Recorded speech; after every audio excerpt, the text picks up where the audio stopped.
পিছিয়ে গেল film festival. Kolkata film festival 8 থেকে 18 জানুয়ারি কলকাতা চলচ্চিত্র উৎসব অনুষ্ঠিত হতে চলেছে। টুইট করলেন মুখ্যমন্ত্রী মমতা বন্দ্যোপাধ্যায়। পিছিয়ে গেল কলকাতা চলচ্চিত্র উৎসব।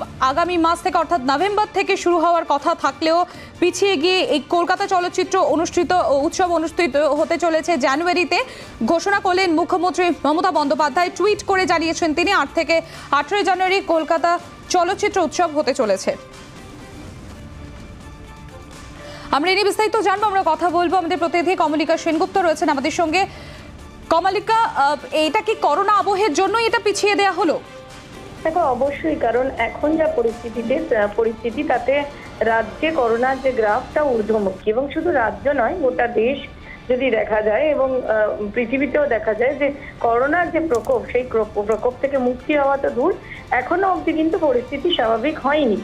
এবং সেই জায়গা থেকে দাঁড়িয়ে এই সিদ্ধান্ত এমনটাই মনে করা হচ্ছে। এবং মুখ্যমন্ত্রীর যে টুইট, সেই টুইটের মধ্যে স্পষ্ট লেখা রয়েছে যে প্রেজেন্ট সার্কামস্টান্সেস, অর্থাৎ এখন যে পরিস্থিতি রয়েছে সেই পরিস্থিতিতে এই মুহূর্তে সেটা না করে জানুয়ারি মাসে করার তারা ভাবনা করেছে। এবং 8 থেকে 15 জানুয়ারি হবে কলকাতা চলচ্চিত্র উৎসব।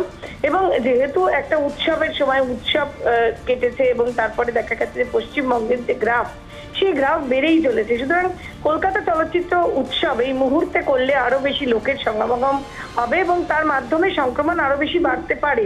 সুতরাং সেখান থেকে দাঁড়িয়ে সিদ্ধান্ত, এবং সমস্ত স্টেক হোল্ডারদের কে এটা জানানো হয়েছে এবং আন্তর্জাতিকভাবেও এটা সমস্ত এই বিষয়টাকে জানিয়েই করা হয়েছে।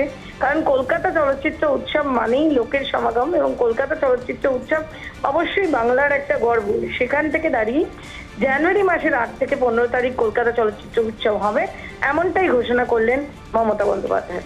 কমলিকা, সেক্ষেত্রে এখন এই প্যান্ডামিক সিচুয়েশনের জন্য যে দর্শক সংখ্যার 50% এই যে একটা ম্যান্ডেটরি একটা ফিল্ড রয়েছে, সেক্ষেত্রে সেজন্য কি একটা কারণ, সেটাও কি একটা কারণ হতে পারে বলে তোমার মনে হচ্ছে? অবশ্যই, কারণ দর্শক যারা দেখতে আসবেন তারাও সেই সংখ্যক দর্শকরা আসতে পারবেন না, যেহেতু আনলক এখনো 30শে নভেম্বর অব্দি আনলক চলছে। তার পাশাপাশি কলকাতা চলচ্চিত্র উৎসব মানেই একটা উৎসবের একটা মেজাজ থাকে গোটা কলকাতা জুড়েই। বিভিন্ন জায়গায় আড্ডা হয়, ভেতরে যেরকম লোক সেরকম ভাবে দর্শকরা আসতে পারবে না। সেরকম যারা বাইরে আড্ডা দেন, বিভিন্ন রকমের সেমিনার হয়, সেখানে স্বতঃস্ফূর্তভাবে যোগদান করতে পারবেন না। সেই কারণেই এই সিদ্ধান্ত নেওয়া হয়েছে, এমনটাই জানা যাচ্ছে। ধন্যবাদ কমলিকা।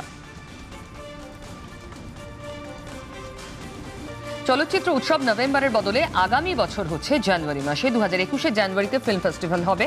করোনায় যা পরিস্থিতি, তাতে এত লোক এক জায়গায় জড়ো হলে হিতে বিপরীত হতে পারে, এবং রাজ্য সরকার অত্যন্ত তৎপর, অত্যন্ত সতর্ক করোনা মোকাবিলায়। সেই জন্যই তাদের এই সিদ্ধান্ত, টুইটে জানিয়েছেন মুখ্যমন্ত্রী মমতা বন্দ্যোপাধ্যায়।